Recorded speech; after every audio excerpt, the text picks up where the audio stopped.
Okay, so we're on day 23. So including today, that's 7 days to go. I'm definitely feeling much lighter today. Yesterday was quite a tough day mentally, but feeling lighter today, and there is already a message coming in, and it's been coming in actually for a little while, and I've mentioned it a few times on different days, but it wasn't quite formulated, so I'm going to be bringing that message through today. But first of all, I'm just going to ground in.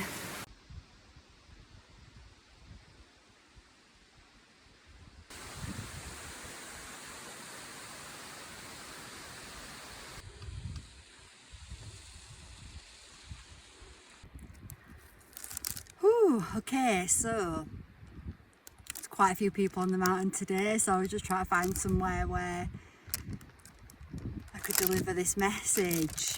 So this is, like I said, this has been coming in for probably a week or so while I've been doing this. I'm not entirely sure. And it's around pride and the 7 deadly sins. So that's what's been coming into my consciousness about the 7 deadly sins, and actually bringing in a new way to look at these, to because when you think about the 7 deadly sins, so you know, many of us will have come across this mostly through TV, right? So I was asked, I have made a few notes because I was this morning, I was just looking at, well, where did this concept even come from? Is it based in religion? And so I found that it actually comes from a guy called, well, kind of, okay, so a guy called Everus Pontus. So he was a 4th century monk apparently, and apparently he came up with the 8 evil thoughts, which is interesting in itself, right? And some of those being sadness. But when I looked at him, well, what do you mean by sadness?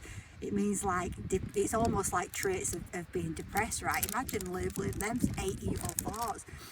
And apparently Pope Gregory the First in the 6th century, he reframed this concept as the 7 deadly sins. And you know, I've kind of already said to you before that I don't resonate with the word sin. And if you do look back and kind of, again, I did a little bit of digging, but you know, I didn't go deep on this, right? I'm not that interested. I'm more interested in, you know, how it's perceived in society when we think, you know, how it's portrayed and how people embody these 7 deadly sins, right? It's seen as something to feel, you know, it's very framed in a way of shame and guilt. And when we frame things in a way of shame and guilt, well, it doesn't actually help people to heal and transform. Often it keeps people trapped in trauma, actually. People stay stuck in loops because they feel guilt and they feel shame. I mentioned about working with clients who've had some really serious abuse, and one of them was in her 80s, or a couple actually, and they'd not verbalised what had happened to them as children when they were like 5 because they felt so much shame and guilt around it. So it was, I mean, one of them had cancer. It was literally, it created cancer in the body. It was eating away at her inside because she hadn't been able to verbalise it because she felt shame and guilt. Shame and guilt are such low emotions in that. They just, like I say, they keep people really trapped in hell, right? So we think of, you know, the 7 deadly sins is painting this picture of hell, right? It's like, but it's your own hell world that it creates when you feel shame and guilt. So I was getting this download to reframe this and look at it through the lens of light. So it was coming in to reframe it as the 7 awakened lights. And I'm not going to go through all of them on this video. We're going to use pride. We're going to hold the spotlight on pride, and we're going to bring understanding. We're going to look beyond the surface, right? Often these frameworks can keep us, they create these emotional charges. You know, when you think of the 7 deadly sins, it feels like, you know, it's something really bad. It creates these emotional charges.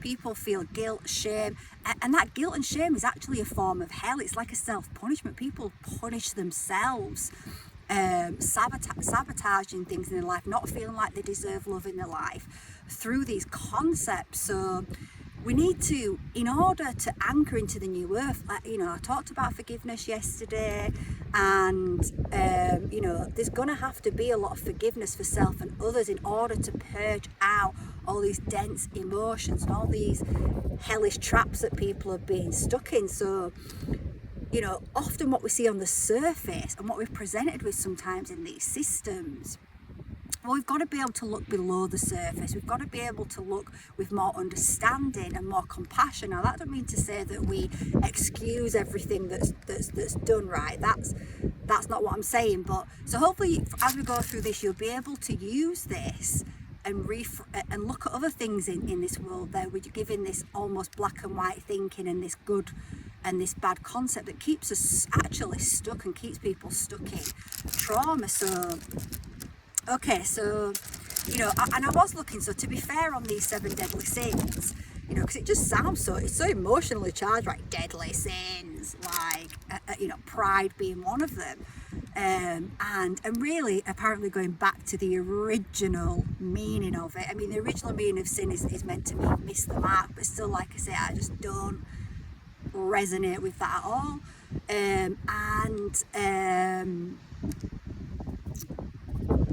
Deadly in this is supposed to actually mean, it means it's a root cause. So pride is apparently seen as the most deadly of these sins because it's seen as the root that creates lots of other sins, right? Okay, so that's what's behind it rather than it's deadly.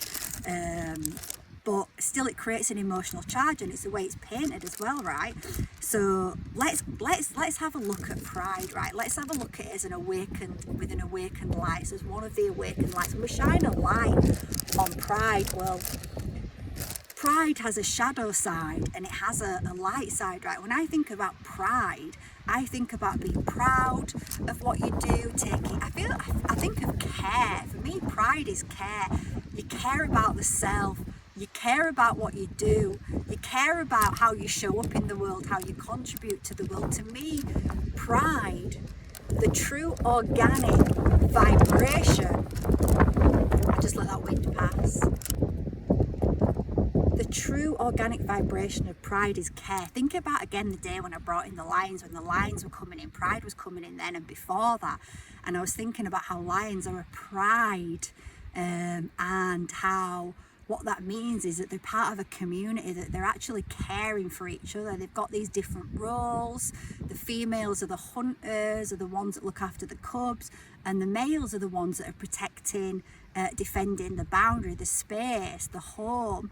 And they're working as a community. They care about each other, and through caring about each other, they also care about the self as well, right? It's like a mutually beneficial agreement because they're all helping each other and therefore helping the self. By helping the self, they're helping each other. By helping each other, they're helping the self, right? So for me, the actual true meaning of pride is care. Now, when we look at it from the perspective of how it's painted in the 7 deadly sins, it's talked about as being an excessive, so someone that excessively loves themselves. It's like an arrogance. They feel superior. Perhaps they feel that they're above another. And really though, when we look at this, right, so that might be the surface. We've all experienced people in our lives, perhaps that are arrogant, don't really show any care towards other people, and perhaps we've been that in our lives at times as well. I'm sure we have at times in our lives, but if you look below the surface of that, well, what's going on? So we're saying like it's this framework is saying pride, excessive self-love, but is that true? Because if you truly love yourself, then you care about the self and you care about others, right? So to me, it's not that. Actually, if someone is exhibiting those behaviours, it's the opposite, it's insecurity. So when you shine an awakened light on pride in that respect, really it's insecurity, really it's the opposite of excessive self-love. And it's not love at all, it's not loving the self at all. So when we look at it in that perspective, we bring more understanding in, we lessen the shame and the guilt, and we can see that people that, and again, it doesn't mean that we have to put up with this in our lives, right? In fact, when you start to truly love yourself, you don't put up with that in your life. You just don't entertain it, right? You stop feeding those energies, and you don't have relationships in your life like that. You move away from those types of relationships, and you know what happens is they will learn through that, because they might lose somebody that they love, and eventually, you know, it's just, if people refuse to take accountability for all these insecurities that then can be projected outward in ways that might harm people, or just have no respect or care for other people, and they're going to end up in a circle of people that are all the same, right? And they're just going to start self-exploding, or, you know, just in a really awful pit, right, at the end of the day. So it's like, so really though, it brings a level of understanding and compassion, and seeing that if someone is exhibiting, you know, and I'm take out psychopaths in this, right? There's obviously is a percentage of the population which is extremely tiny, that operates different to the organic human, that has lost the divine spark. You know, the organic human has got God source within them, has been gifted the divine spark, the soul, and that is so we can become, you know, our vessels were created to become God beings, to become conscious co-creators, to create universes, and the best way to do that is through free will, is by having to make choices, is by, when we put under pressure, what choice do we make? Do we move from love, or do we move from hate, bitterness, survival, scarcity? You know what I mean? So it's not a punishment, it's a way to grow and expand. So really, when we look at people with those kinds of, if we acknowledge it and we turn on the light, we bring in an awakened light, and we look at pride, well, we see that if it's excessive, like if it's arrogance, if it's having no little empathy for people, no care for people, then it's not excessive self-love. It's the opposite of that. These people don't feel worthy, don't feel deserving, don't have love for the self.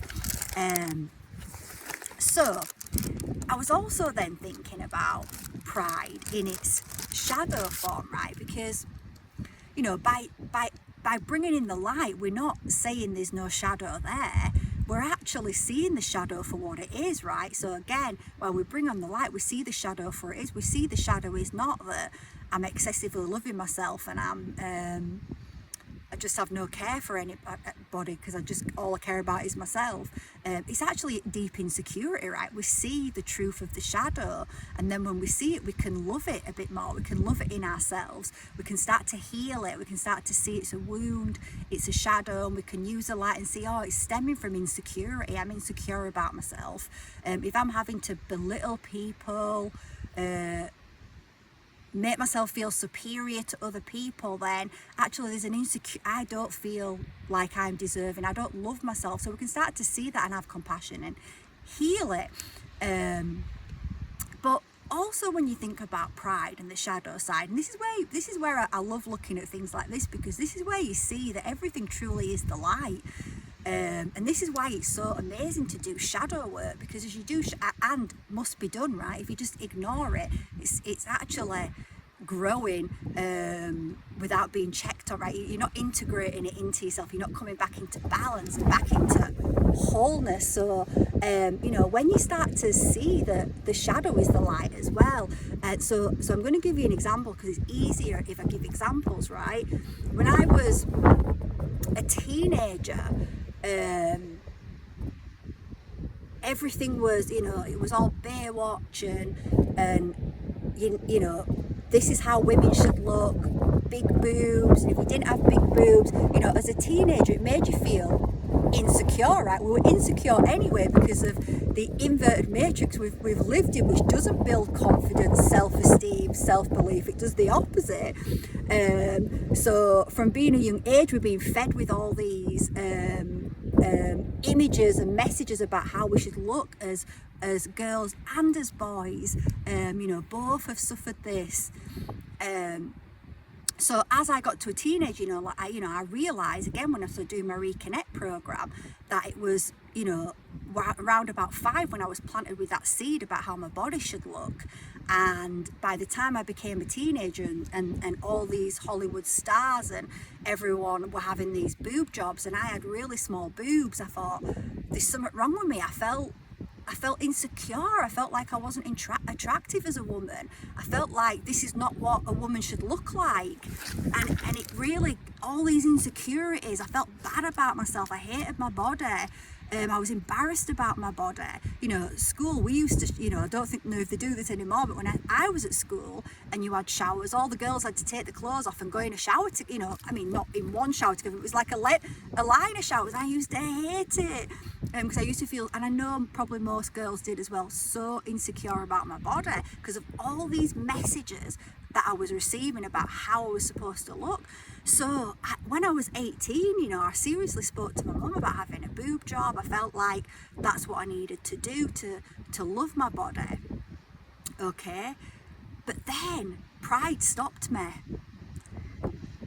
Pride stopped me from doing it because I thought, but if I do that, people are going to realise that I don't love myself, and I didn't want that mask. I didn't fully understand it at that age, but I do now. I didn't want that mask to slip. I didn't want anyone to be judging me as thinking that I didn't love myself, that I was insecure, that I had all these things going on inside which I didn't show on the outside. People would have said about me as a teenager that I was really confident, and because I outwardly expressed that, because I did still, I told that story about my nana teaching me when I was 5, you can't run away from things, you've got to face them. So I always faced things, but deep inside, so much was going on, so many insecurities were going on inside my body, but I didn't want that to be seen on the outside. I didn't want people to see my vulnerabilities. I didn't want people, because I was scared of being judged. Again, I didn't fully understand that at the time, but I do now. So in that instance, pride, insecurity, because I felt so interesting, right, how this same energetic creates both sides for me. In one element of it, it's I'm feeling insecure, I want to go and get a boob job to feel better, and on the other side of it, I'm feeling insecure about people knowing I'm feeling insecure, so I don't do it. Pride saved me from doing something I would definitely have regretted, right? I am so grateful for that insecurity that I felt then that stopped me from doing the very thing it almost led me into, right? Interesting. So I could see the light. I can see the light behind that. Even our insecurities are not darkness, are not badness. It's not bad. It's just something to heal and integrate. And sometimes those things, like, I started to realize this as well with not feeling good enough. I started going on a journey with not feeling good enough. I finally admitted it to myself when I was 35, when I started retraining. I thought, I don't feel good enough. That's why I'm working so hard. I need to prove myself. All these things, right? And I went on a journey of trying to alchemize that, right? And then I really was quite angry with that program. Like, how dare that program be it's so bad that this program's in society and we're made to feel like this. But actually, I started to change how I viewed it. I started to turn on the light, and I started to see that very feeling of not feeling good enough was what broke me open, was what sent me. It felt so bad to feel like that. I didn't want to feel like that anymore. I knew I didn't deserve to feel like that, right? So these are not things about deserving when we feel these ways. It's just it's part of being in this inverted matrix, right? And I realized, that what appeared to be this dark shadow of this negative program. And you can see it as a negative program. Okay, there's no wrong with negative things, right? I guess what I'm trying to say is beneath the negative is the light. So this program that I started seeing, I started realizing, you sent me on a journey. You created a tension that made me go deep that made me go beyond that program. And beyond that program, what did I find? I found the spark, I found source, I found my light, and then I started to grow that light. And as I grew that light, all those things started to dissolve. It was like I started to get this vision, right, of this inner, as I was doing this inner child work, I started to see all these little children going in a circle holding hands, and one of them, and in the middle would be me, and one of them be like, I'm the not feeling good enough, and the other one would be like, I'm the insecurity, I'm the this, I'm that, all these patterns. And then they'd take off the mask and they'd be like, but really I'm the light, right? Because really it's the light, beneath it is the light, and it takes us on that journey. So yes, I'm hopefully by these examples you can see what I'm going on about.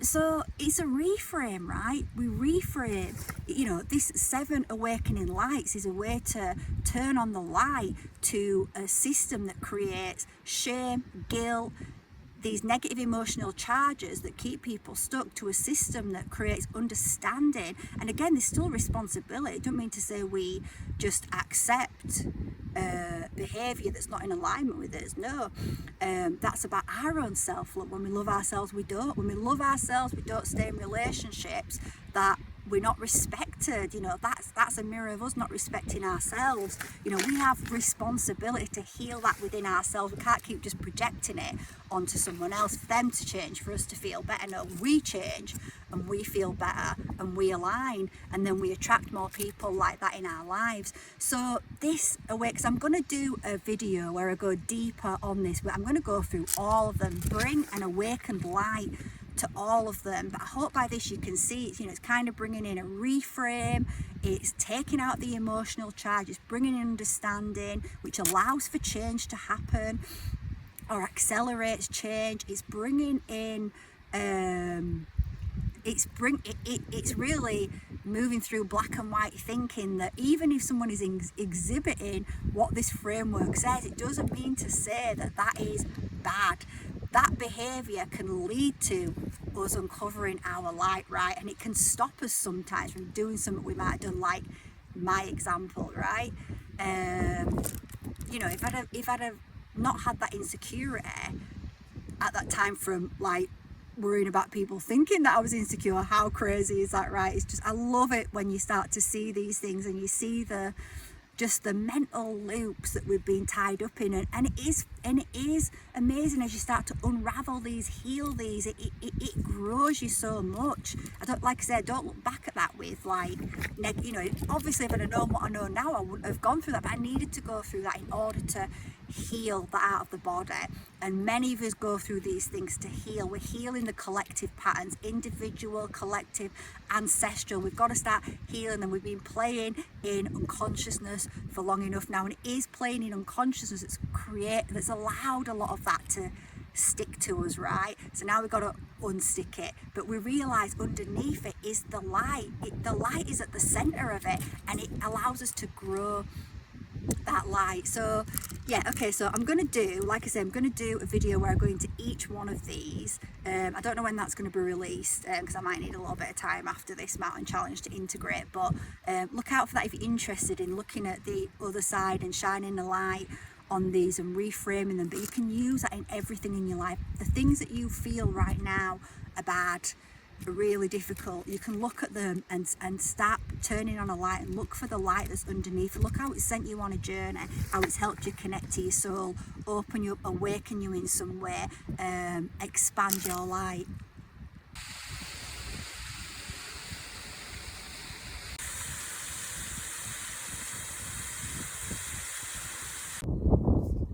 So I was feeling to just talk a little bit about one of the other ones, greed, and shining an awakened light on greed, because so greed is like never feeling like you've got enough, always needing more, and what's under the surface of that? Well, it's lack, it's scarcity, it's fear of the world not providing, of it being taken away from you, of needing more and more and more. So again, when you shine an awakened light on it, it's not often as it may seem on the surface. What's driving it underneath that is often lack consciousness. And again, we can see that. So really it is looking, these awakened lights shine lights on what is the true root of these expressions. What is the true root? What's beneath the surface? And, lack consciousness can show up as greed, but it can show up as other things as well, right? It can show up as... I was just really contemplating then, what can it show up as? And I was thinking, well, it could show up as overgiving. Because if you're overgiving, then you're giving more than what's in the tank, then you're in lack. So it can show up as people pleasing, I guess. When you're, I don't know, I'm like, is that taking it too far, Corinne? One to ponder. But lack consciousness can show up in so many different ways, not just in greed. Many people are in lack consciousness, in anxiety, in fear, and they're not necessarily greedy, right? They're not necessarily hoarding, needing more and more and more and more, but they're in lack. They don't feel safe, they don't feel supported, they don't feel like there's ever enough. So they might not be greedy, but they never feel like they've got enough. And that's the same for greed, right? They don't feel like they've got enough. They've got to get more and more and more and more and more. And I've witnessed this with as I've I've had times in my life where like I've worked for a corporate business and I had a secure income every month, and I never really worried about money. Because I always knew, well, I can work and make money. But when I started my own business, like I said, that was different. It was really hard, and I had to go through some deep lessons with money and everything that was tied to it. And I did feel lack, and I did feel scarcity, and I did realise that I had these energies that I needed to heal. But then I've noticed as I've move back into having money again and being secure and safe and comfortable, there's still a few thoughts that have come up about, well, what if I lose it, right? So there's still a little bit there, right, that I've got to work on, but I am working on. And then I've noticed I've been come across people that have got absolutely tons and tons and tons of money, millionaires, and they've lost it all, or they've got it now and they're in fear of losing it all, right? So we can see that really greed, underneath greed, is that lack, and that lack consciousness is really a root that causes a lot of pain and suffering, right? It's not greed per se, it's what's under the surface. So we can shine our light on that and bring more understanding and more compassion and more love. And again, like I say it again, I'm not talking about the small percentage of depraved energies on the planet that have exhibit greed, but it's to control and it's to harm people purposely. I'm not talking about that. Most people that might exhibit energies of greed are in fear, are in scarcity, are in lack, are scared in some way. So again, we can shine the light and get the understanding on that, and then you can look to heal the root, the real root, rather than the surface symptoms. I guess in a way it's like a symptom rather than it actually being the root. So yeah, I just felt called to bring through that one for us to contemplate as well. And yeah, okay.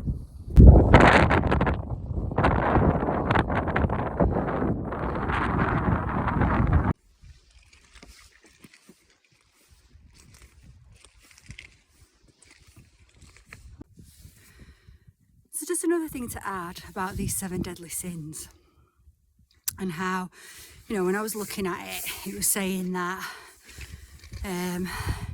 deadly actually means root cause, that it's the root. So pride is the root.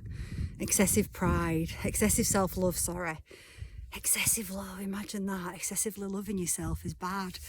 It's framing it in a way, if I'm being fair, it's framing it in a way of like, where you're causing harm to others, I guess. Although it doesn't exactly frame it that way, but anyway. It says, you know, pride, the original sin. It's often taught as the original sin, often taught as a sin that created all of the sins.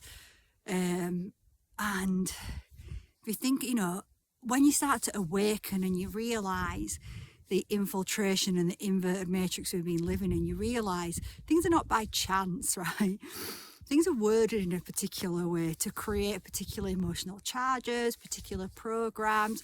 So in having this doctrine of teaching these 7 deadly sins and saying, well, we're just doing it to highlight that when you're in this energy of pride, it can create other sins. Well, it keeps you, like I say, it keeps you away from the truth, from dealing with the actual root of that kind of pride that is arrogant and feels like it's superior to others, belittles others, put others down, treads all over others, right, with no care.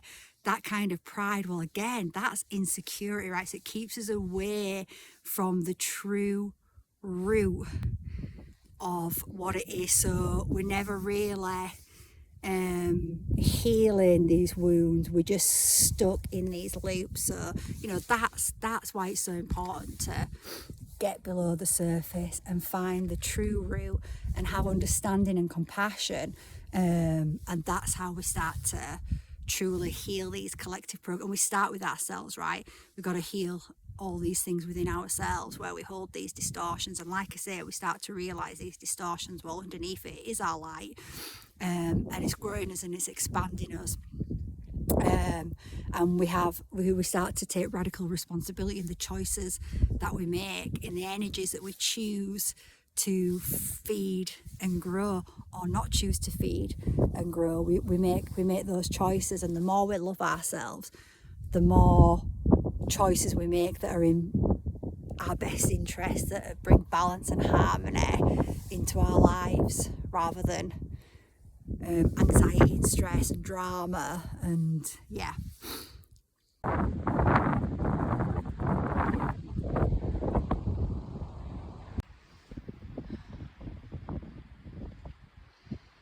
I'm just noticing, it's just coming in as I'm looking out of the mountains here, that there's absolutely zero straight lines in nature. Everything's jagged, curved, shaped in some kind of a way. You know, you don't see straight lines, and I think again that's moving into this consciousness that we've been programmed into, this black and white thinking, this seeing everything at the surface and not looking below the surface, because it's below the surface where we find the real roots. You know, just like a tree, you can't see the roots of a tree often. Most of the roots are underneath the ground, and in order to really remove that tree, you've got to take out the roots, right? So when we're holding to this black and white thinking, everything has to be in a straight line, and we can't find the root. And if we can't find the root, that's what we need to heal. We heal the roots, and that's part of what this awakened light system is. It's shining the light on what's underneath the surface. Wow, look at this incredible rainbow. Just as we're coming to the end, about 10 minutes from the bottom. What a beautiful blessing for today's message. And just when you plug it into this. Unfortunately, I can't kind of get it all in one go with my video, but I mean, look how perfectly arched these rainbows are. I mean, it's incredible, isn't it? It's just like a perfect arch.